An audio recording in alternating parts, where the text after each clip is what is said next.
Mi hija se infiltró en la boda de su ex con una sonrisa, pero lo que reveló cambió todo para nuestra familia.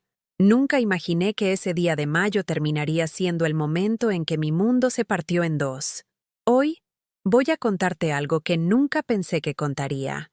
Y si tú, por un segundo, sientes que esto parece familiar, solo pido que dejes un like y te suscribas. Me va a ayudar a continuar desahogándome. Eran las 7 de la mañana en nuestra casa de la colonia Roma Norte, Ciudad de México.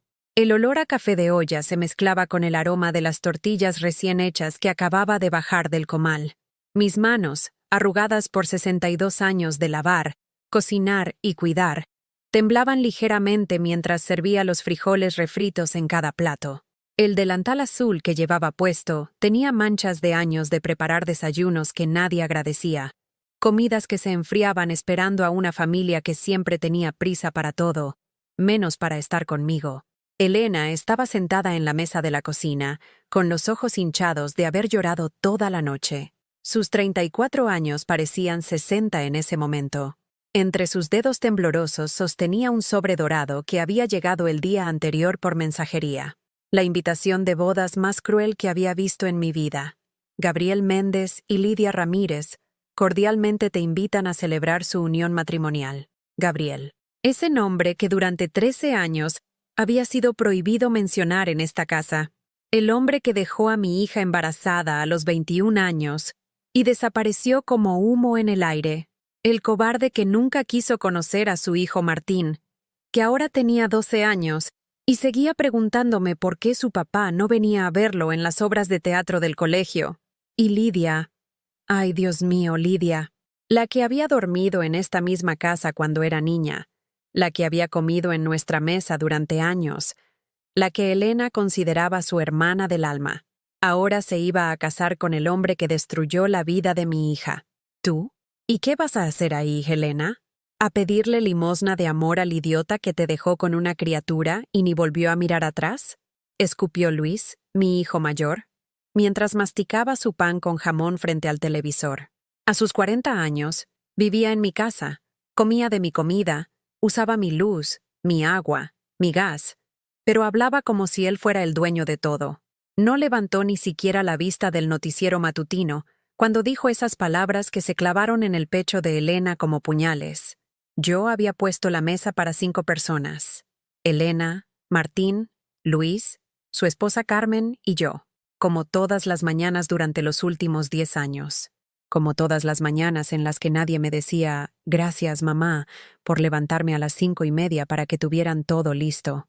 Lo que quiero hacer ahí no es por él, es por mí, murmuró Elena, con una voz tan baja que apenas se escuchaba por encima del ruido del televisor y el tráfico que ya comenzaba a rugir en la calle Álvaro Obregón. ¿Y por qué no por esta familia que te da techo? Porque bien rápido te olvidas que si estás aquí es porque mamá te mantuvo. Y no es rica, ¿eh? Bramó Carmen. Mi nuera, esa mujer que desde el primer día que puso un pie en mi casa, me hizo sentir como una intrusa en mi propio hogar. Carmen llevaba puesta una bata rosa de satén que yo le había regalado en su cumpleaños, pero me miraba como si fuera una empleada doméstica. Sus uñas largas, pintadas de rojo chillón, golpeaban la mesa mientras hablaba, haciendo un ruido que me ponía los nervios de punta. Además, continuó Carmen, untando mermelada en su pan como si estuviera firmando una sentencia de muerte. Todos saben que Lidia siempre fue más inteligente que tú. Al menos ella sí supo moverse en la vida, conseguir un hombre de verdad, no como otras, que solo saben llorar y quedarse embarazadas de cualquiera. Las palabras de Carmen flotaron en el aire como el humo tóxico de un incendio. Elena se quedó inmóvil, con la invitación aún en sus manos. Martín, mi nieto, bajó corriendo las escaleras con su uniforme escolar a medio abrochar, su mochila arrastrando por el suelo, completamente ajeno a la tormenta que se estaba desatando en la cocina. «Abuela, ¿ya está listo mi lunch?», preguntó Martín con esa sonrisa que era idéntica a la de Gabriel, esos ojos verdes que me recordaban cada día al hombre que nos había abandonado.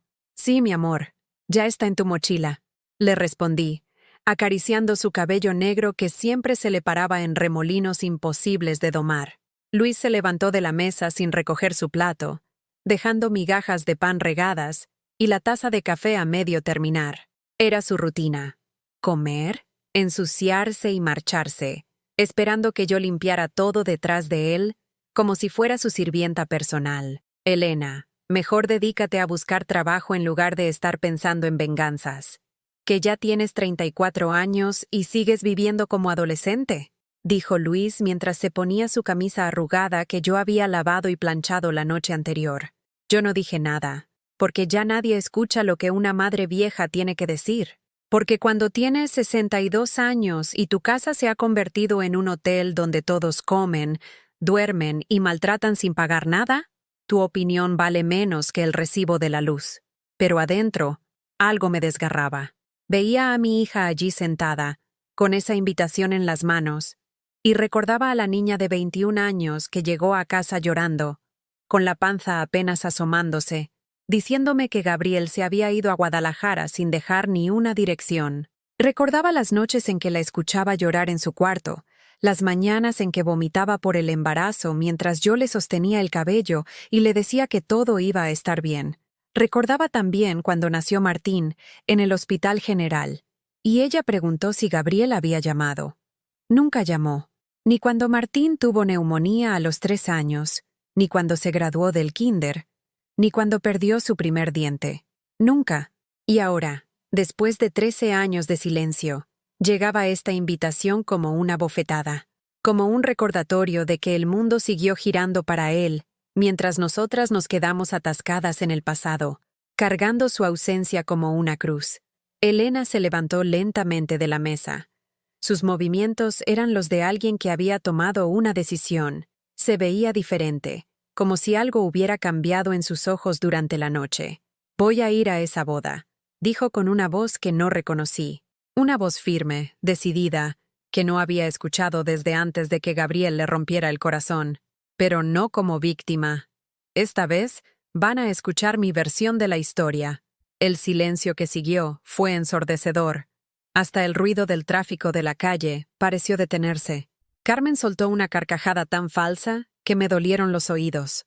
Se levantó de la mesa con esa prepotencia que había perfeccionado después de 8 años viviendo bajo mi techo sin pagar ni un peso de renta, y se dirigió hacia Elena con los brazos cruzados. ¿Tu versión? ¿Cuál versión, Elena? ¿La de la niña que se dejó embarazar por el primer galán que le dijo cosas bonitas? ¿O la de la mujer que lleva 13 años manteniendo viva una fantasía? Sus palabras eran veneno puro, destilado durante años de resentimiento. Yo sentí cómo la sangre se me subía a la cabeza. Pero antes de que pudiera decir algo, Luis se sumó al ataque con esa crueldad que había heredado de su padre. «Mamá, tú tienes la culpa de todo esto. La consientes demasiado. Elena nunca aprendió a enfrentar la realidad porque siempre la proteges. Gabriel hizo bien en largarse. ¿Quién quiere cargar con una mujer que no sabe hacer otra cosa más que llorar?» Las palabras de mi propio hijo me cayeron como pedradas. Ahí estaba yo, que había trabajado doble turno en la fábrica textil durante años para mantener a todos, que había vendido mis joyas de matrimonio para pagar los estudios de Luis, que había convertido mi casa en un refugio para toda mi familia sin pedir nada a cambio. Y él me hablaba como si yo fuera la culpable de que Gabriel fuera un cobarde. Elena tomó la invitación y la observó detenidamente. El papel era grueso, caro, con letras doradas en relieve. La ceremonia sería en la parroquia de San José en Coyoacán, seguida de una recepción en los jardines de una hacienda en Xochimilco. Todo muy elegante, todo muy perfecto para la pareja feliz que construía su futuro sobre las ruinas del pasado de mi hija. ¿Sabes qué es lo que más me duele?, dijo Elena, y su voz se quebró ligeramente. No es que Gabriel se case, es que Lidia, mi Lidia, la que dormía aquí cuando su mamá andaba de parranda, la que lloraba en mis brazos cuando su papá la golpeaba, la que me juró que siempre seríamos hermanas, ella sabía perfectamente quién era Gabriel cuando empezó a salir con él. La traición tenía nombre, rostro y apellido. Lidia Ramírez. La niña que había crecido prácticamente en mi casa, que había compartido la cama con Elena durante las tormentas, que había comido mi comida durante años cuando su madre se olvidaba de ir al mercado, la misma que ahora colgaba fotos en Facebook presumiendo su anillo de compromiso, su vestido de novia de Palacio de Hierro, sus planes de luna de miel en Cancún. Recordé perfectamente el día que Lidia conoció a Gabriel. Fue en una fiesta de 15 años en Mixcoac, hace apenas 2 años. Elena había ido al baño, y cuando regresó, encontró a su supuesta mejor amiga coqueteando descaradamente con el hombre que la había abandonado embarazada. Pero lo peor no fue eso. Lo peor fue que Lidia sabía exactamente quién era él. Conocía toda la historia. Había consolado a Elena cada cumpleaños de Martín cuando el niño preguntaba por su papá. «Ay, Elena, ya supéralo», había dicho Lidia cuando Elena la confrontó. Eso fue hace más de 10 años. Gabriel ha cambiado, maduro. Además, ustedes nunca se casaron. Técnicamente él está libre. Técnicamente libre. Como si los sentimientos, como si un hijo, como si 13 años de ausencia fueran solo tecnicismos que se podían borrar con una goma. Carmen siguió con su ataque despiadado, mientras recogía las migajas que Luis había dejado en la mesa, pero las aventaba al suelo en lugar de tirarlas al bote de basura, solo para que yo tuviera que limpiar después. Además, Helena, seamos honestas, tú nunca fuiste suficiente para Gabriel. Él ahora es gerente de una empresa de construcción, maneja proyectos millonarios, se mueve en círculos que tú ni siquiera puedes imaginar. Lidia estudió administración, habla inglés, sabe cómo comportarse en sociedad. ¿Tú qué tienes que ofrecer? ¿Certificados de secundaria y experiencia atendiendo la tiendita de la esquina? Cada palabra era una bofetada. Elena había trabajado durante años en el pequeño negocio de abarrotes que teníamos en la planta baja de la casa, atendiendo desde las 6 de la mañana hasta las 10 de la noche para ayudar con los gastos. Nunca se quejó, nunca pidió vacaciones, nunca dejó que Martín sintiera que le faltaba algo, aunque eso significara que ella se quedara sin comprarse ni una blusa nueva en años. Luis se puso los zapatos que yo había limpiado la noche anterior y miró a Elena con esa superioridad que me revolvía el estómago. ¿Sabes qué? Mejor que Gabriel se case con Lidia. Al menos así Martín va a tener una madrastra que sí sabe cómo moverse en la vida, no una madre que lo único que sabe hacer es victimizarse. «¡Ya basta!», grité, y mi voz resonó en toda la cocina como un trueno. Todos se quedaron callados. Hacía años que no levantaba la voz de esa manera. Mis manos temblaban de la rabia acumulada, de las palabras no dichas, de los desprecios silenciosos que había aguantado durante años para mantener la paz en mi propia casa. Luis, Carmen, ya estuvo bueno de humillaciones. Esta es mi casa, y Elena es mi hija. Si no les gusta cómo manejo las cosas, ahí está la puerta. Luis me miró con una mezcla de sorpresa y resentimiento. Carmen soltó una risita sarcástica y sacudió la cabeza. «Ay, suegra, no se altere. Solo le estamos diciendo la verdad a Elena. Pero si usted prefiere que sigamos fingiendo que todo está bien, no estoy fingiendo nada», interrumpí. «Lo que no voy a permitir es que destruyan a mi hija en mi propia mesa, comiendo la comida que yo prepare, viviendo bajo el techo que yo pago». Carmen me miró con esos ojos llenos de desprecio que conocía tan bien. «¿Usted paga? ¿Con qué, suegra? Con la pensión que no le alcanza ni para los medicamentos. Porque que yo sepa, Luis es el que trae la mayor parte del dinero a esta casa». Era cierto. Mi pensión de la fábrica textil era miserable. Apenas alcanzaba para los servicios básicos. Luis trabajaba como supervisor en una construcción y su sueldo era lo que realmente mantenía la casa a flote. Pero eso no le daba derecho a tratarme como una carga, como una vieja estorbosa que dependía de su caridad. Elena se levantó de la mesa con movimientos lentos, deliberados. Dobló la invitación cuidadosamente y se la guardó en el bolsillo de su bata amarilla, esa que había sido mía y que le quedaba grande, porque había perdido mucho peso desde que se enteró del compromiso de Lidia. «Van a escuchar mi versión», repitió, y esta vez su voz sonaba diferente. No era rabia, no era dolor, era determinación pura. «Van a saber quién es realmente Gabriel Méndez. Van a saber lo que le hizo no solo a mí, sino a su propio hijo. Martín, que había estado desayunando en silencio mientras el mundo de los adultos explotaba a su alrededor, levantó la cabeza de su plato de cereal. «¿De qué papá están hablando?», Preguntó con esa inocencia que me partía el alma. El silencio que siguió fue devastador. Nadie sabía qué decir. ¿Cómo explicarle a un niño de 12 años que su padre se iba a casar con la mejor amiga de su mamá, que iba a formar la familia que nunca quiso formar con él?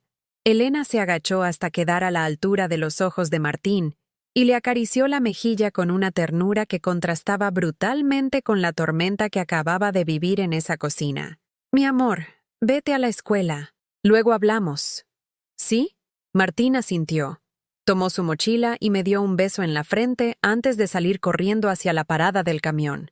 Ese niño era la única luz en medio de tanta oscuridad, pero también era el recordatorio diario de todo lo que Gabriel había decidido ignorar. En cuanto la puerta se cerró, Luis soltó una carcajada amarga. ¿Van a saber quién es Gabriel? Por favor, Helena. Todo el mundo ya sabe que eres una mujer abandonada con un hijo que carga. ¿Crees que alguien va a sorprenderse? ¿Crees que a alguien le importa tu drama de telenovela? Carmen aplaudió como si hubiera escuchado la mejor broma del mundo. Exacto. Además, ¿qué vas a lograr? ¿Que Gabriel se divorcie de Lidia para regresar contigo? Elena, por favor, ubícate. Ese tren ya se fue, y se fue hace 13 años. Pero yo veía algo diferente en los ojos de mi hija. Algo que no había visto desde antes de que naciera Martín. No era desesperación, no era súplica. Era algo mucho más peligroso. Era claridad. Elena comenzó a subir las escaleras hacia su cuarto, pero Carmen no pudo resistir dar el último golpe. ¡Ah! Y no se te ocurra avergonzarnos a todos haciendo un escándalo. Que ya bastante chisme damos en el barrio con tener a una madre soltera mantenida por su mamá. Esas palabras flotaron en el aire como una maldición. Elena se detuvo en el tercer escalón, sin voltearse, sin responder. Simplemente continuó subiendo con una calma que me daba miedo. Las siguientes 2 semanas fueron un infierno silencioso. Elena salía temprano todas las mañanas, regresaba tarde en la noche y apenas hablaba con nadie. Yo la escuchaba caminar por su cuarto hasta altas horas. El sonido de sus pasos mezclándose con el ruido de papeles que no sabía qué eran. Luis y Carmen aprovecharon su silencio para intensificar sus ataques. «Mira nada más, la princesa misteriosa», decía Carmen cada vez que Elena llegaba con carpetas bajo el brazo. «¿Ahora de qué juegas? ¿De detective privado? Seguramente está planeando alguna estupidez», agregaba Luis mientras veía las noticias en el televisor. «Conociendo a Elena, va a hacer algo que nos va a avergonzar a todos». Pero lo que más me dolía era ver cómo trataban a Martín. El niño preguntaba por su mamá, quería contarle sobre su día en la escuela, sobre sus amigos, sobre el proyecto de ciencias naturales que tenía que entregar. Y Elena, perdida en sus propios pensamientos, apenas le prestaba atención. «¿Por qué mi mamá ya no me ayuda con la tarea?», me preguntó Martín una tarde mientras hacíamos juntos sus ejercicios de matemáticas en la mesa de la cocina. «Está ocupada, mi amor. Pero yo te ayudo, ¿está bien? ¿Está enojada conmigo?» Esa pregunta me partió el corazón en 1000 pedazos. Le expliqué lo mejor que pude que su mamá no estaba enojada con él, que a veces los adultos tenían problemas que los ponían tristes, pero que eso no significaba que dejaran de amar a sus hijos. Carmen, que había escuchado toda la conversación desde la sala, se acercó con esa sonrisa falsa que usaba cuando quería parecer bondadosa. «Ay, Martín, tu mamá está así porque está obsesionada con tu papá. ¿Tú sabías que tu papá se va a casar?» El niño la miró con confusión total. Carmen continuó con su crueldad disfrazada de honestidad. «Sí, mi niño. Tu papá encontró a una mujer que sí lo hace feliz. No como tu mamá que solo sabe llorar. Pero no te preocupes. Tal vez ahora sí tengas una familia de verdad». «Carmen», grité con todas mis fuerzas. «Cállate la boca». «¿Qué? ¿No es mejor que el niño sepa la verdad? ¿Que siga viviendo en fantasías como su madre?» Martín me miró con esos ojos verdes llenos de lágrimas y preguntó: «Abuela, ¿es cierto que mi papá no me quiere?» No supe qué responder, porque la verdad era que Gabriel nunca había demostrado el menor interés en conocer a su hijo. Ni una llamada telefónica, ni una carta, ni un peso para sus gastos. Pero, ¿cómo le dices eso a un niño de 12 años? ¿Tu papá? Tu papá es complicado, mi amor. ¿Pero me va a conocer algún día? Antes de que pudiera responder, Elena apareció en la entrada de la cocina. Había escuchado toda la conversación y su rostro estaba desencajado de la rabia. Carmen, si vuelves a mencionar a Gabriel delante de mi hijo, te juro que te saco de esta casa a patadas. Carmen se rió con esa risa despectiva que ya conocía tan bien. ¿Tú me vas a sacar? ¿Tú? Elena, ni siquiera puedes pagar la luz de tu propio cuarto. Esta casa se mantiene con el sueldo de mi esposo. No se te olvide. Y no se te olvide a ti que esta casa tiene dueña. Y no eres tú. Intervine, sintiendo cómo la sangre me hervía en las venas. Luis bajó de su cuarto al escuchar los gritos. ¿Ahora qué pasa? ¿No pueden estar 5 minutos sin pelear? Tu esposa le acaba de decir a Martín que su papá no lo quiere. Le expliqué. Luis se encogió de hombros con una indiferencia que me dolió en el alma. Bueno, ¿no es cierto? Gabriel nunca ha querido saber nada del niño. A lo mejor es hora de que Martín sepa la realidad en lugar de vivir con esperanzas falsas. Elena tomó a Martín de la mano y se lo llevó hacia las escaleras. Vamos, mi amor. Vamos a platicar tú y yo. Los escuché subir. Los pasos de mi hija pesados como si cargara el mundo entero en los hombros, y los pasos de mi nieto ligeros pero confundidos. Media hora después, Martín bajó solo. Abuela, mi mamá está llorando mucho. Dice que no me puedo acercar. Subí corriendo a su cuarto. La puerta estaba cerrada, pero podía escuchar los sollozos desgarradores que salían de adentro. Toqué suavemente. Elena, soy yo. Ábreme. No, mamá. Déjame sola. Hija, por favor, que me dejes sola. Gritó con una desesperación que me heló la sangre. Esa noche, Carmen y Luis se fueron a cenar tacos a la esquina sin invitarnos. Era su forma de castigarnos, de hacernos sentir que éramos las intrusas en nuestra propia casa. Martín y yo cenamos quesadillas en silencio, mientras de arriba seguían llegando los sonidos apagados del llanto de Elena. Abuela, me dijo Martín mientras masticaba lentamente, ¿mi mamá se va a poner bien? Sí, mi amor. Tu mamá es muy fuerte. ¿Y mi papá algún día va a venir a conocerme? Esa pregunta me destrozó, porque sabía que Gabriel estaba a punto de casarse con otra mujer, de comenzar una nueva vida, tal vez de tener otros hijos que sí iba a reconocer, que sí iba a amar, que sí iban a llevar su apellido con orgullo. No lo sé, Martín, pero lo que sí sé es que tú eres el niño más maravilloso del mundo, y que tu mamá y yo te amamos más que a nada. Martín asintió, pero pude ver en sus ojos esa tristeza que ningún niño debería cargar. La tristeza de sentirse rechazado por alguien que ni siquiera conocía. La tristeza de escuchar a los adultos discutir sobre por qué su padre no lo quería. Esa noche, cuando todos ya estaban dormidos, escuché que Elena bajaba las escaleras. Fingí estar dormida en el sillón de la sala, pero la vi dirigirse hacia la cocina con una carpeta gruesa en las manos. La escuché hablar por teléfono en voz muy baja, susurrando números, direcciones, nombres que no reconocí. Cuando regresó a su cuarto, 2 horas después, caminaba diferente, con determinación, como si acabara de tomar la decisión más importante de su vida. A la mañana siguiente, Elena bajó a desayunar con un vestido azul marino que no le había visto puesto en años. Se había maquillado ligeramente y llevaba el cabello recogido en un chongo elegante. Por primera vez en semanas, parecía tener un propósito claro. Carmen la miró de arriba abajo con esa sonrisa burlona que ya era su marca registrada. ¿Y ese cambio de look? ¿Ya te cansaste de dar lástima? Hoy es la boda, respondió Elena con una calma que me puso los pelos de punta. Luis escupió el café que estaba tomando. ¿En serio vas a ir? Elena, por favor, no hagas el ridículo. ¿Qué vas a ganar con presentarte ahí? Justicia, respondió Elena. Y en esa palabra había algo que me daba miedo y esperanza al mismo tiempo.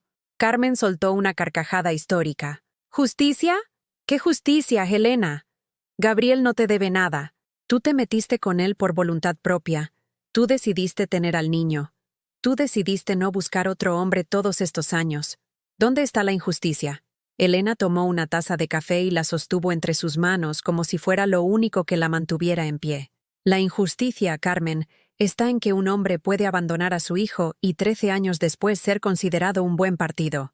La injusticia está en que mi supuesta mejor amiga sabía perfectamente lo que Gabriel me había hecho, y aún así, decidió construir su felicidad sobre mi dolor. Ay, por favor, bufó Luis. Lidia no tiene por qué cargar con tus traumas. Ella encontró a un hombre que la valora, que tiene dinero, que puede darle una vida digna, no como el drama que tú representas. Esas palabras me cayeron como una bofetada. Drama. Así veían a su hermana, como un drama, como un problema, como una vergüenza que había que ocultar o resolver lo más rápido posible. Elena se levantó de la mesa y se dirigió hacia la puerta. Llevaba en la mano una carpeta de cuero café que parecía pesada. ¿Qué llevas ahí?, preguntó Carmen con curiosidad malsana. La verdad, respondió Elena sin voltearse. —¡Elena! —gritó Luis. —No vayas a hacer ninguna estupidez. Piensa en Martín. ¿Quieres que tu hijo cargue con la vergüenza de tener una madre escandalosa? Elena se detuvo en el marco de la puerta y finalmente se volteó hacia nosotros.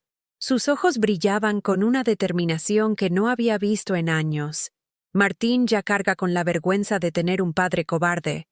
Al menos ahora va a saber que su madre no es una víctima silenciosa. Y se fue. La escuché arrancar el viejo Tsuru que habíamos comprado usado hace 5 años. El único bien de valor que teníamos, y que usaba principalmente para llevar a Martín al doctor, o para ir al mandado. Carmen y Luis se quedaron en silencio por unos minutos, procesando lo que acababa de pasar. Luego Carmen me miró con esa mezcla de triunfo y preocupación que la caracterizaba. «Suegra, usted tiene que hablar con Elena. Va a hacer algo de lo que todos nos vamos a arrepentir». ¿Se imagina si aparece en los periódicos? ¿Si sale en las noticias? Toda la colonia va a estar hablando de nosotros. A lo mejor es lo que necesita, murmuré sin darme cuenta de que había hablado en voz alta. Luis me miró como si hubiera dicho la blasfemia más grande del mundo. ¿Cómo que es lo que necesita? Mamá, ¿usted también se volvió loca? Elena va a arruinar lo poco de dignidad que nos queda como familia. ¿Dignidad?, exploté. ¿Cuál dignidad, Luis? ¿La de vivir en mi casa sin pagar renta? ¿La de humillar a tu hermana cada día? ¿La de tratar a tu sobrino como si fuera una carga? Carmen se puso de pie con esa actitud defensiva que adoptaba cada vez que alguien cuestionaba su comportamiento. Nosotros contribuimos a esta casa más que Elena. Eso es un hecho. Y perdón por decir las verdades que nadie más se atreve a decir. Elena necesitaba un reality check. No que la siguieran consintiendo como niña. Elena necesitaba una familia que la apoyara, no verdugos que la destrozaran cada día. Luis tiró la servilleta sobre la mesa con violencia. ¿Sabe qué, mamá? Cuando Elena haga su numerito y todos estemos en boca de la gente, no nos venga a pedir que la defendamos. Ella solita se buscó este problema, ella solita que lo resuelva. Mientras ellos discutían, yo no podía dejar de pensar en Elena manejando hacia Coyoacán con esa carpeta en el asiento del copiloto. ¿Qué habría reunido durante estas 2 semanas? ¿Qué evidencia tenía que no habíamos visto en 13 años? La verdad era que Gabriel había desaparecido tan completamente de nuestras vidas que nunca habíamos intentado buscarlo realmente.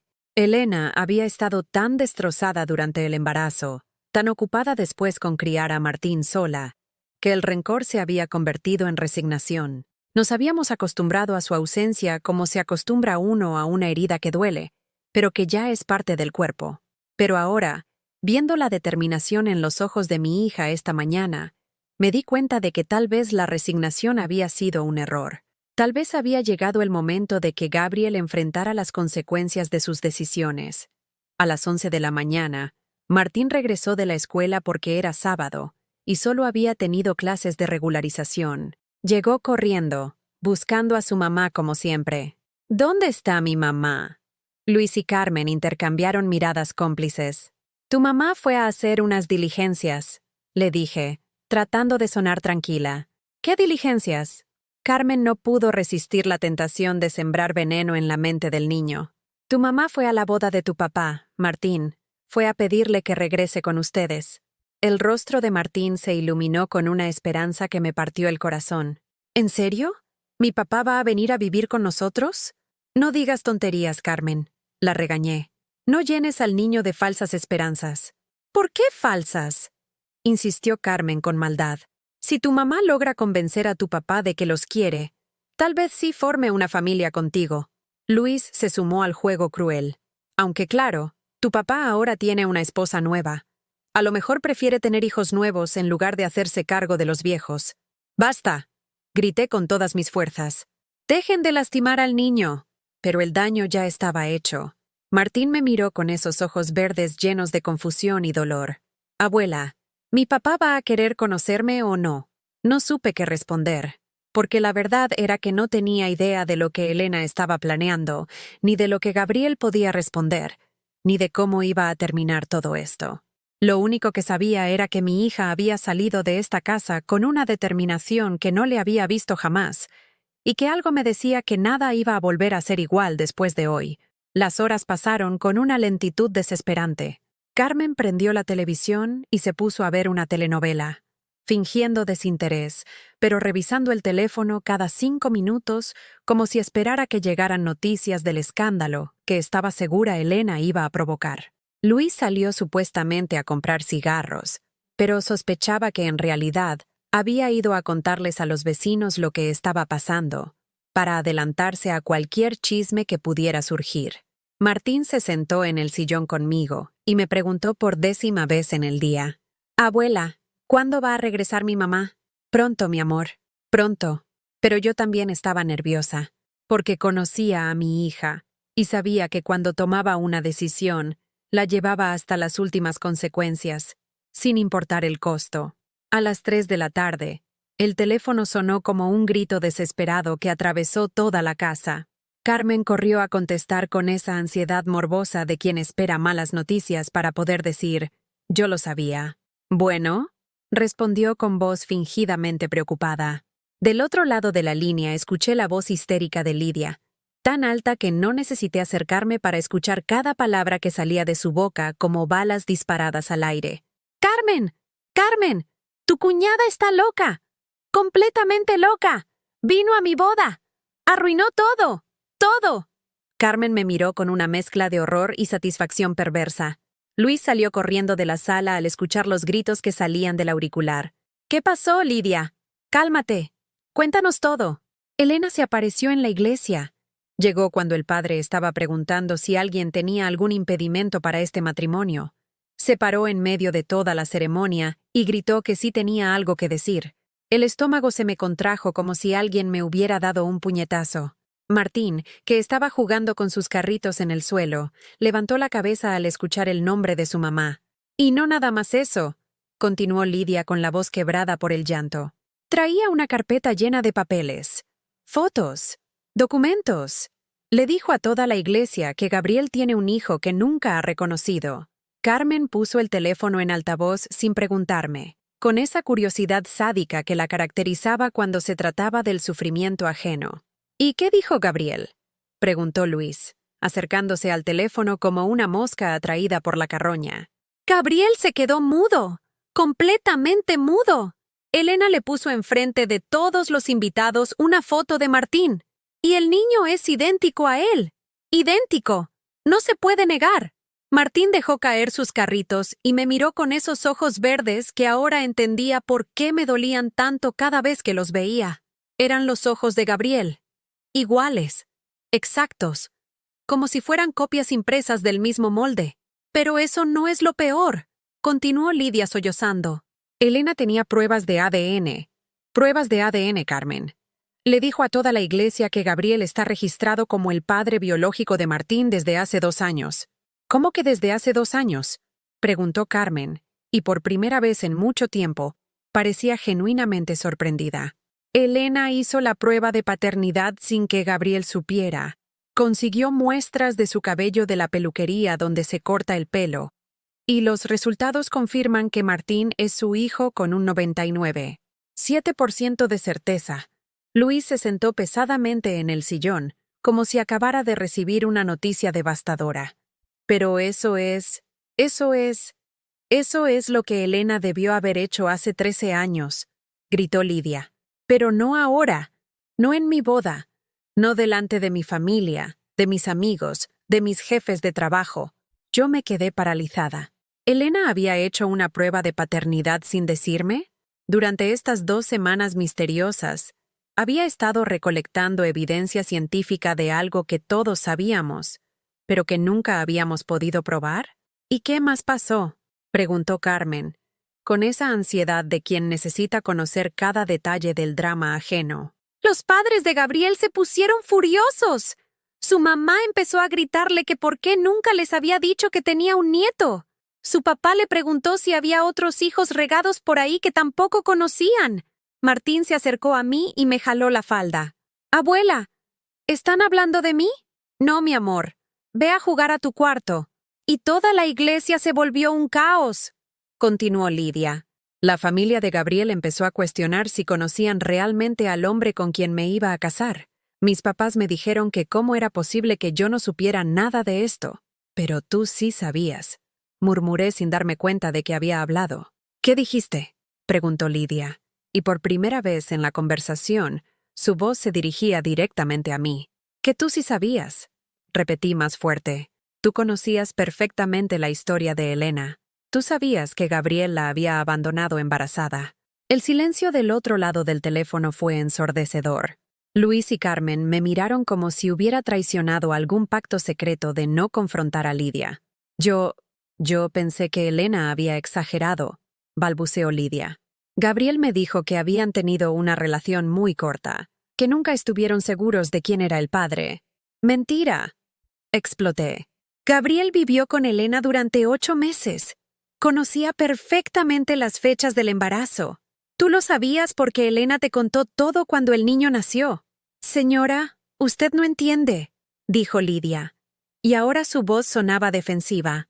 «Las cosas son más complicadas de lo que parecen. No hay nada complicado en abandonar a tu propio hijo». Carmen me arrebató el teléfono con violencia. «Lidia, no le hagas caso a mi suegra. Está alterada.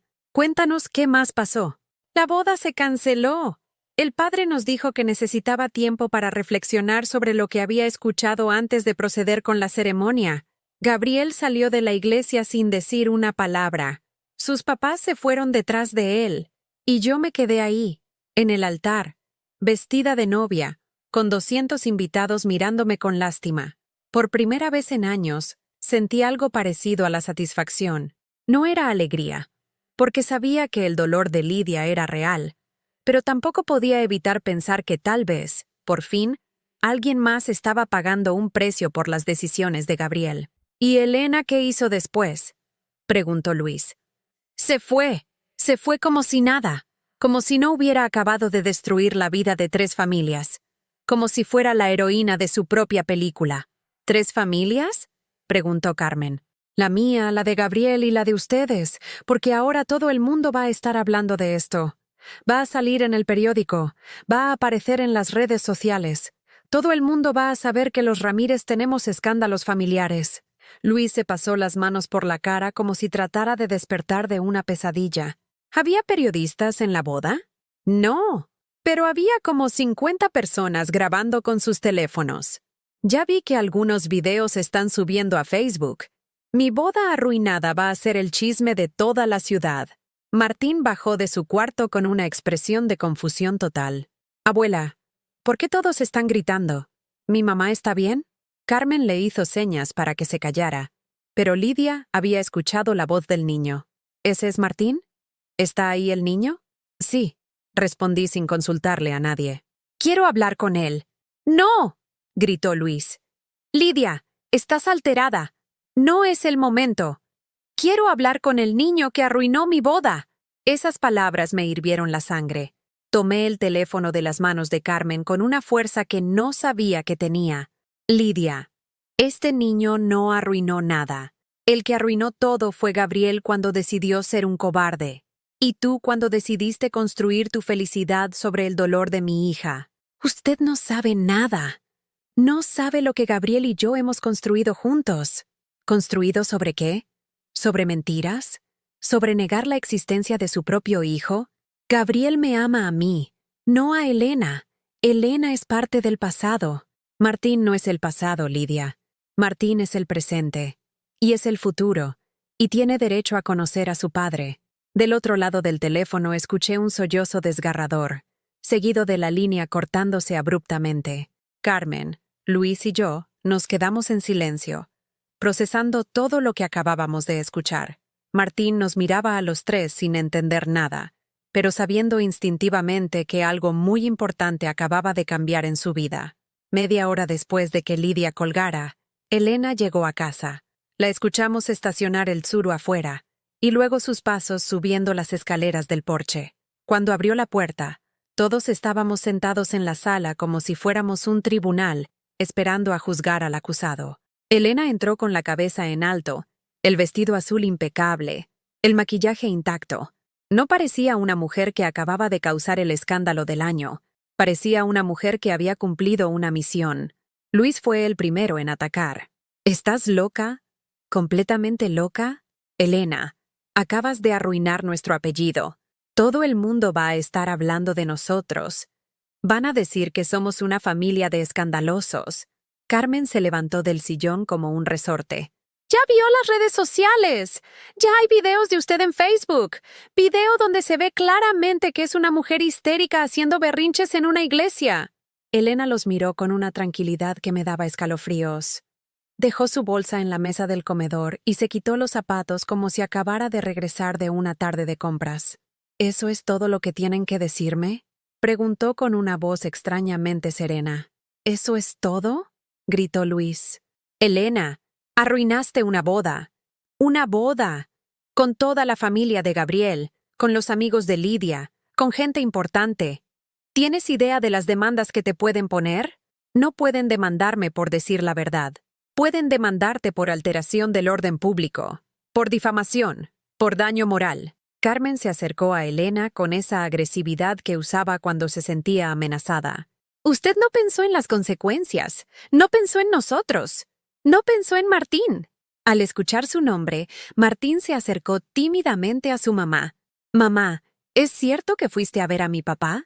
Elena se agachó hasta quedar a la altura de los ojos de su hijo y le acarició el rostro con una ternura que contrastaba brutalmente con la tensión que llenaba la sala. Sí, mi amor. Fui a decirle que tiene un hijo maravilloso que merece ser reconocido. ¿Y qué dijo él? No dijo nada, Martín, pero ahora sabe que existes. Y sabe que eres su hijo. Luis explotó como una bomba de tiempo que había estado conteniendo la presión durante horas. ¿No dijo nada? Claro que no dijo nada, porque Gabriel no es idiota.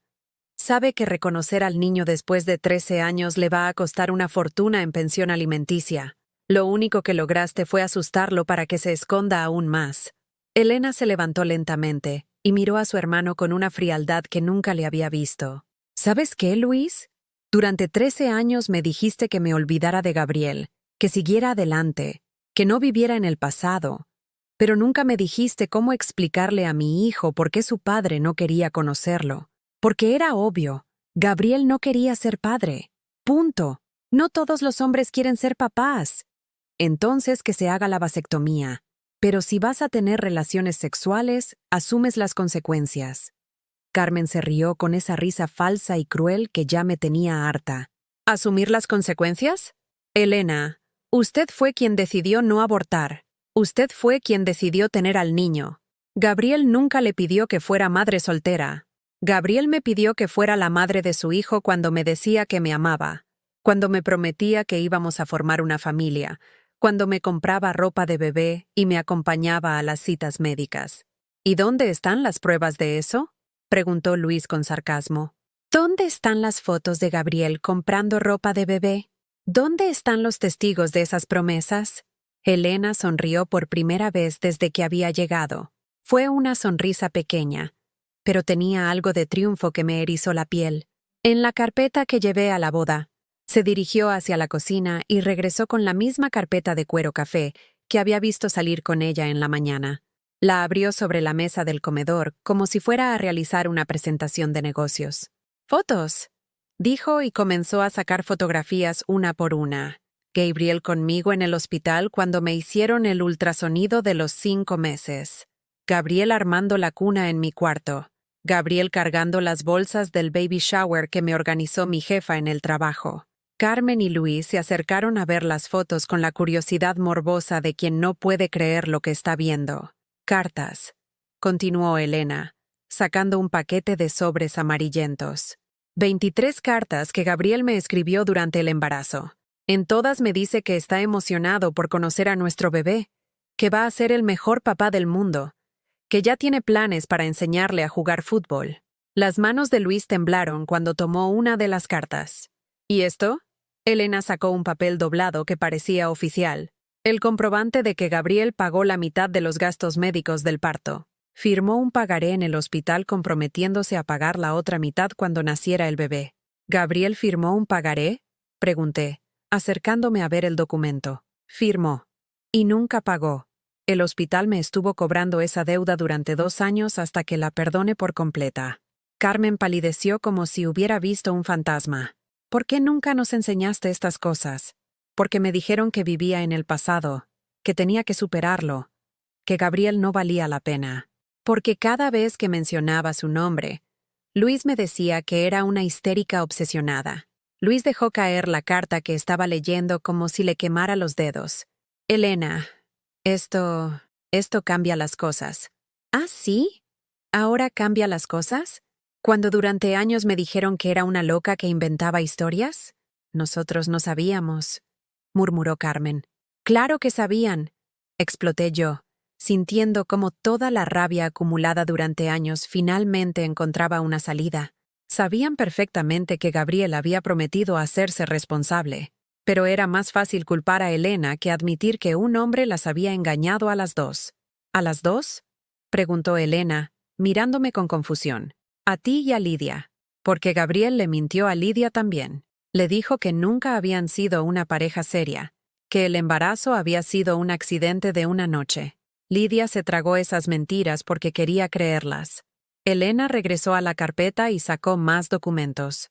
Aquí está el resultado de la prueba de ADN que hice hace 2 meses. 99.7% de probabilidad de paternidad. Aquí están las fotografías comparativas que tomé de Martín y de Gabriel el día que lo vi saliendo de su oficina. Y aquí está la copia de la demanda de reconocimiento de paternidad que presenté el viernes pasado. ¿Demanda de reconocimiento de paternidad?, preguntó Luis con la voz quebrada.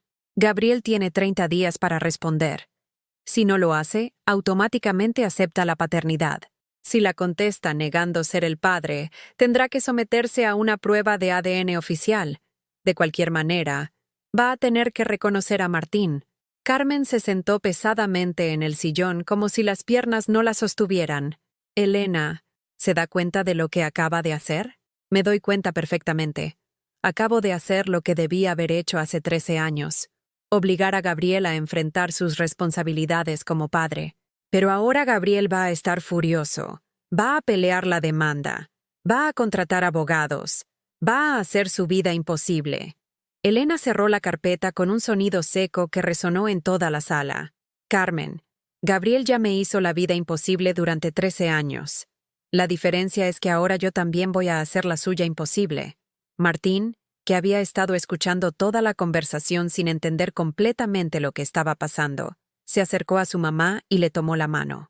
«Mamá, ¿eso significa que mi papá me va a conocer?» Elena miró a su hijo con una mezcla de amor y determinación que me recordó a la mujer fuerte que había sido antes de que Gabriel le rompiera el corazón. «Significa que tu papá va a tener que decidir qué tipo de hombre quiere ser. Y nosotros vamos a estar bien sin importar lo que decida». Esa noche, por primera vez en años, Elena durmió profundamente. La escuché respirar desde mi cuarto con esa tranquilidad que solo viene después de hacer lo correcto, aunque el mundo entero te diga que estás equivocada. No había llantos ahogados, no había pasos nerviosos por el cuarto, no había el sonido de alguien que carga un dolor demasiado pesado para sus hombros. Al día siguiente, domingo, Elena bajó a desayunar cantando, una canción de Juan Gabriel que solía tararear cuando era joven, antes de que Gabriel Méndez le robara la música del alma. Llevaba puesto un vestido amarillo que no le había visto en años. Se había recogido el cabello en una cola de caballo alta, y por primera vez en mucho tiempo, parecía los 34 años que tenía en lugar de los 50 que había estado cargando. Luis y Carmen estaban desayunando en silencio, todavía procesando todo lo que había pasado el día anterior. El ambiente en la casa había cambiado completamente. Ya no era Elena la que se disculpaba por existir. Ahora eran ellos los que evitaban su mirada. «Buenos días, familia», dijo Elena con una alegría que hizo que Carmen casi se atragantara con su café. «Buenos días», murmuré yo, sintiendo una calidez en el pecho que no había sentido en años. Luis carraspeó incómodamente.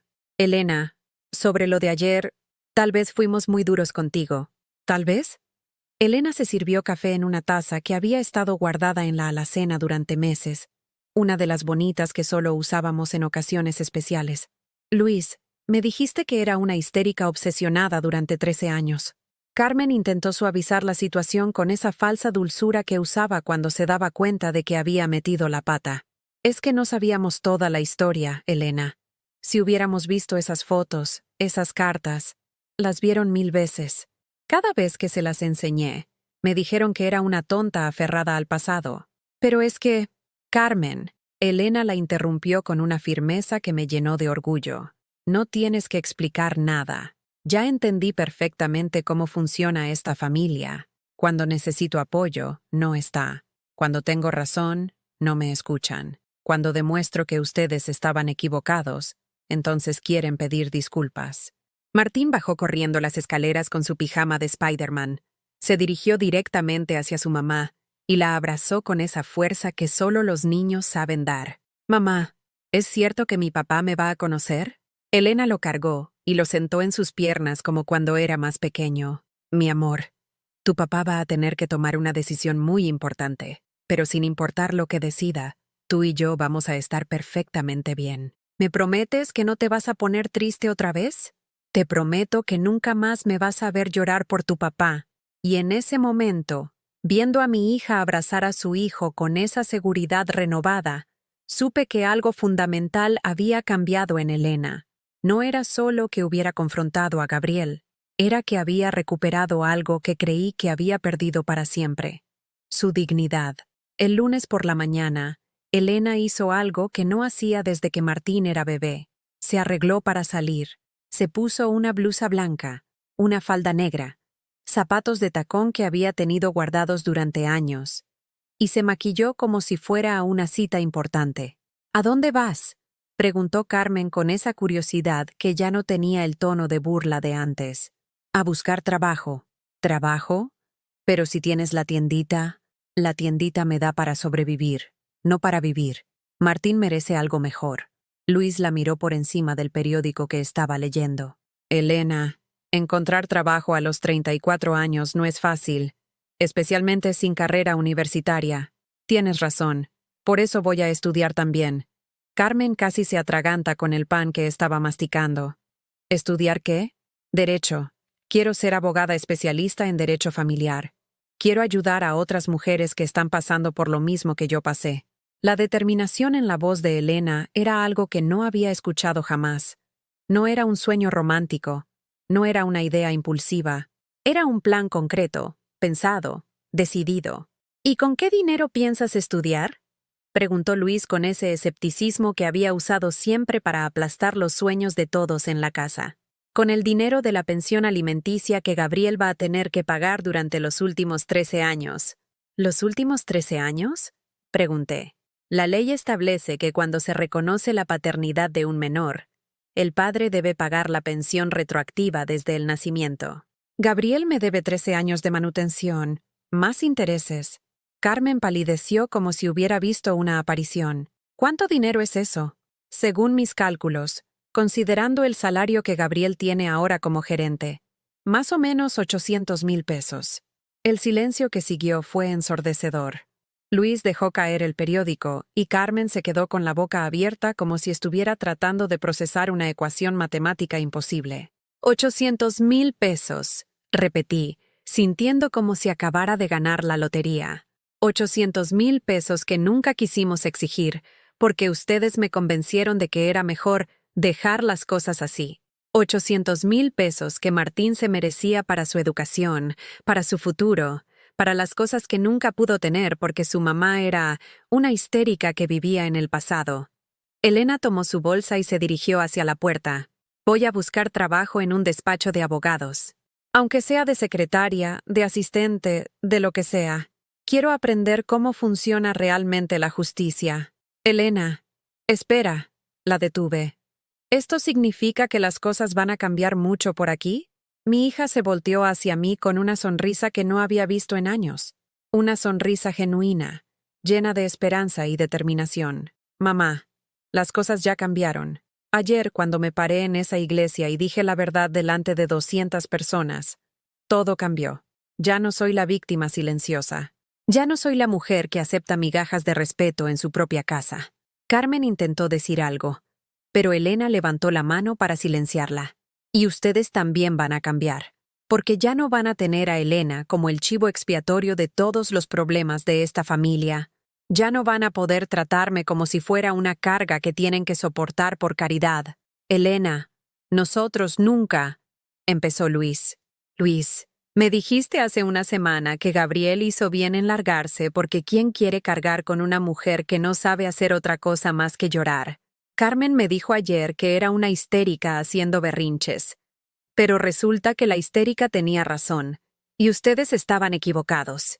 La tensión en la cocina era tan espesa que se podía cortar con un cuchillo, pero por primera vez en años, Elena era quien controlaba la situación. ¿Esto significa que nos odias?, preguntó Carmen con una voz pequeña que no le había escuchado nunca. Elena suspiró, y por un momento, su expresión se suavizó. No los odio, pero tampoco voy a seguir permitiendo que me traten como si fuera menos que ustedes. Somos familia, pero eso no les da derecho a humillarme. Tienes razón, admití, sintiendo el peso de los años en los que había permitido que mis hijos trataran mal a su hermana. Tenemos que hablar de muchas cosas. Sí, tenemos que hablar. Pero ahora tengo una cita en el despacho, García y Asociados. Me dijeron por teléfono que necesitan una asistente legal, y aunque no tengo experiencia, estoy dispuesta a aprender desde cero. Elena se fue, dejándonos a los tres sentados en la cocina con el peso de todas las verdades que habían salido a la luz en las últimas 24 horas. Carmen fue la primera en romper el silencio. ¿Ustedes creen que Gabriel realmente le va a pagar 800,000 pesos? Si no le paga a Elena, se los va a tener que pagar a los abogados, respondí, porque mi hija ya demostró que no se va a quedar callada. Luis se levantó de la mesa y caminó hacia la ventana. ¿Saben qué es lo que más me molesta? Que Elena tenía razón desde el principio, y nosotros la tratamos como si estuviera loca. Lo que me molesta a mí, dijo Carmen en voz baja, es darme cuenta de que hemos sido muy crueles con ella. Por primera vez en años, mis dos hijos mayores parecían estar viendo realmente a Elena como lo que era. Una mujer fuerte que había criado sola a un niño maravilloso, que había soportado años de humillaciones sin quebrarse, y que finalmente había encontrado el valor para reclamar lo que le correspondía. Esa tarde, Elena regresó a casa con una sonrisa que iluminaba toda la colonia Roma Norte. Había conseguido el trabajo. 6 meses después de aquel domingo que cambió nuestras vidas para siempre, estoy sentada en mi cocina, viendo a Elena preparar el desayuno para Martín antes de que se vaya a la escuela. Pero ya no es la misma mujer quebrada que solía moverse por esta casa como un fantasma pidiendo disculpas por existir. Elena lleva puesto un traje sastre gris que se compró con su primer sueldo del despacho García y Asociados. Su cabello está cortado en un bob moderno que la hace ver profesional y segura de sí misma. Mientras prepara el lunch de Martín, me cuenta sobre el caso que está ayudando a investigar. Una mujer de Nezahualcóyotl, cuyo esposo se fue a Estados Unidos hace 5 años y nunca mandó dinero para sus 3 hijos. Gabriel respondió a la demanda de reconocimiento de paternidad. Al principio trató de negarla. Contrató abogados caros que intentaron argumentar que las pruebas de ADN habían sido obtenidas ilegalmente. Pero la justicia, por una vez, estuvo del lado correcto. La Corte ordenó una prueba oficial que confirmó con 99.9% de certeza lo que todos sabíamos desde que Martín nació. Gabriel Méndez es su padre. El juez ordenó el pago inmediato de la pensión retroactiva más intereses. 847,000 pesos que Gabriel tuvo que pagar en 3 exhibiciones. El dinero que Elena depositó en una cuenta de ahorro para la educación universitaria de Martín y otra parte que usó para inscribirse en la carrera de Derecho en la Universidad Autónoma Metropolitana. Lidia y Gabriel nunca se casaron. Después del escándalo en la iglesia, la familia de ella le exigió que terminara la relación. No podían aceptar que su hija se casara con un hombre que había abandonado a su propio hijo durante 13 años. Lidia me llamó hace 2 meses para pedirme el teléfono de Elena. Quería disculparse, pero Elena fue muy clara. Las disculpas no borran 13 años de complicidad con el abandono de mi hijo. Luis y Carmen se mudaron hace 4 meses. No porque los corriera, sino porque ya no se sentían cómodos viviendo en una casa donde ya no podían tratar a Elena como su sirvienta personal. Carmen consiguió trabajo en una tienda departamental y Luis sigue en la construcción. Vienen a visitarnos los domingos, y la relación ha mejorado muchísimo desde que Elena estableció límites claros sobre cómo quería ser tratada. Martín está en terapia psicológica para procesar todo lo que pasó. Su terapeuta dice que está respondiendo muy bien, que entiende que su papá tuvo miedo de ser padre, pero que eso no significa que él no sea valioso. Gabriela ha pedido, a través de sus abogados, tener visitas supervisadas con Martín. Elena accedió, pero con condiciones muy estrictas.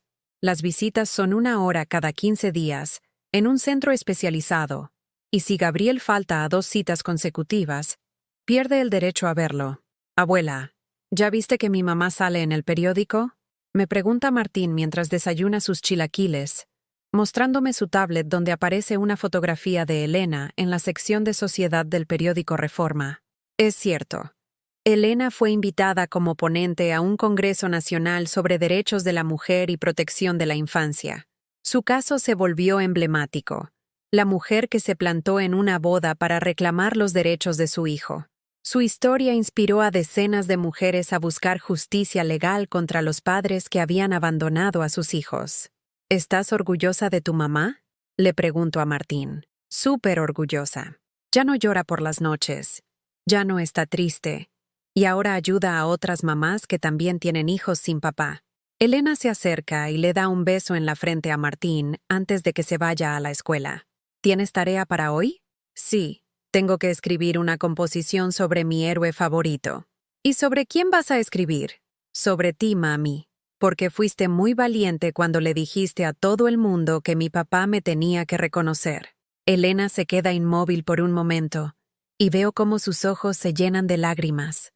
Pero no son las lágrimas de desesperación de antes. Son lágrimas de orgullo, de satisfacción, de una mujer que finalmente entiende su propio valor. Después de que Martín se va a la escuela, Elena y yo nos sentamos a tomar café como hemos hecho durante los últimos 6 meses. Pero ahora nuestras conversaciones son diferentes. Ya no hablamos de dolor, de injusticias, de por qué la vida es tan cruel. Hablamos de planes, de sueños, de casos legales, de cómo usar la experiencia vivida para ayudar a otras mujeres. ¿Sabes qué es lo más loco de todo esto? Me dice Elena mientras revuelve su café, que durante años pensé que necesitaba que Gabriel regresara para ser feliz. Pensé que sin él, mi vida estaba incompleta. ¿Y ahora? Ahora me doy cuenta de que Gabriel nunca fue la solución. Gabriel era el problema. Yo era completa desde antes de conocerlo, durante el tiempo que estuvimos juntos, y después de que se fue. Solo que tardé 13 años en recordarlo.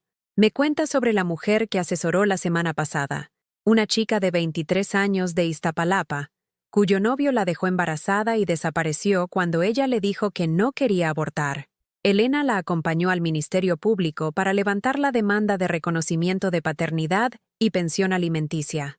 Le dije lo mismo que tú me dijiste hace años, que un hijo no es una vergüenza que hay que esconder, es una bendición que hay que proteger. ¿Y qué te respondió? Que tenía miedo de que la gente pensara mal de ella por ser madre soltera. ¿Le explicaste que la opinión de la gente no pone comida en la mesa ni paga la escuela? Le expliqué que la opinión de la gente cambia cuando te ven parada con dignidad, en lugar de arrodillada pidiendo lástima. Esa frase me llega directo al corazón, porque es exactamente lo que le pasó a Elena. La gente del barrio que antes la veía con lástima, pobrecita, abandonada con un hijo, ahora la ven con respeto. La señora de la tortillería le pregunta sobre casos legales. El dueño de la farmacia le dice que su prima necesita ayuda con un padre irresponsable. Los vecinos que antes susurraban a sus espaldas ahora le piden consejos. ¿Alguna vez te arrepientes de haber hecho lo que hiciste en la boda? Elena se ríe con esa risa nueva que desarrolló, llena de seguridad y un poquito de travesura. ¿Arrepentirme? Mamá, esa fue la mejor decisión de mi vida. No solo por el dinero, no solo por el reconocimiento legal de Martín, sino porque finalmente dejé de ser víctima y me convertí en protagonista de mi propia historia. Me cuenta que Gabriel la buscó hace un mes. Quería hablar con ella en privado, sin abogados, para arreglar las cosas como adultos civilizados.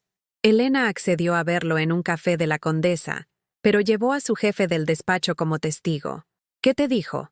Que se había dado cuenta de que había cometido un error, que Martín era un niño increíble, que tal vez podrían intentar ser una familia. ¿Y tú qué le respondiste? Que ya tengo una familia. Martín y yo. Que él puede ser parte de la vida de su hijo si demuestra que es capaz de ser un padre responsable, pero que yo ya no estoy disponible para ser su segunda opción. ¿Se molestó? Se molestó muchísimo. Me dijo que estaba siendo muy dura, que la gente merecía segundas oportunidades. Le respondí que él ya había tenido su segunda oportunidad cada día durante 13 años y que había elegido desperdiciarlas todas. El teléfono de Elena suena. Es el despacho. Tienen un caso nuevo. Una mujer de Cuernavaca cuyo esposo se fue con otra mujer pero quiere pelear la custodia de los hijos solo para no pagar pensión alimenticia. Tengo que irme, me dice Elena, dándome un beso en la mejilla. Esta noche tengo clase de Derecho Constitucional, pero llego a tiempo para ayudar a Martín con su tarea. La veo salir de la casa con esa confianza que tardó 34 años en encontrar, pero que ahora irradia como una lámpara encendida en medio de la oscuridad. Camina diferente, habla diferente, sueña diferente. Esa tarde, mientras preparo la comida, reflexiono sobre todo lo que ha pasado. Durante años pensé que mi papel como madre era proteger a Elena del dolor, convencerla de que olvidara a Gabriel, ayudarla a resignarse con su situación. Ahora me doy cuenta de que lo que tenía que hacer era ayudarla a encontrar su propia fuerza, su propia voz, su propia justicia. Martín llega de la escuela corriendo como siempre, pero ahora viene con una sonrisa que llega hasta los ojos. Abuela, ¿sabes qué? Mi maestra dijo que mi composición sobre mi mamá fue la mejor de toda la clase. Dijo que mi mamá es un ejemplo para todas las mujeres. ¿Y qué escribiste? Escribí que mi mamá es mi héroe porque nunca se rindió, porque luchó por mí cuando nadie más lo hacía, y porque me enseñó que la justicia a veces llega tarde, pero siempre llega. Esa noche, cuando Elena regresa de sus clases, cenamos los tres juntos en la mesa de la cocina, pero ya no es la mesa donde antes se servían humillaciones con cada comida.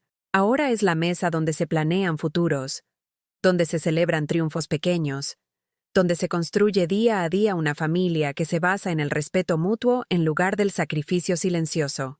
¿Sabes qué aprendí hoy en la clase? Me pregunta Elena mientras lavamos los platos. ¿Qué? Que la justicia no es solo lo que pasa en los tribunales. La justicia también es reconocer tu propio valor, establecer límites, exigir el respeto que mereces. La justicia también es enseñarle a tu hijo que nunca tiene que conformarse con migajas de amor. Mientras seco las tazas que acabamos de lavar, pienso en todas las mujeres que están viviendo lo que Elena vivió. Mujeres que creen que no merecen algo mejor, que piensan que el amor verdadero requiere sacrificio constante, que se conforman con ser toleradas en lugar de ser valoradas. Y me pregunto, ¿alguna vez has vivido o conoces a alguien que haya pasado por algo parecido? Si es así, déjalo en los comentarios. Porque a veces la historia de una persona puede ser la luz que otra necesita para encontrar su propia salida. Si te gustó esta historia, dale like y suscríbete al canal para que este mensaje llegue a alguien que necesita escucharlo.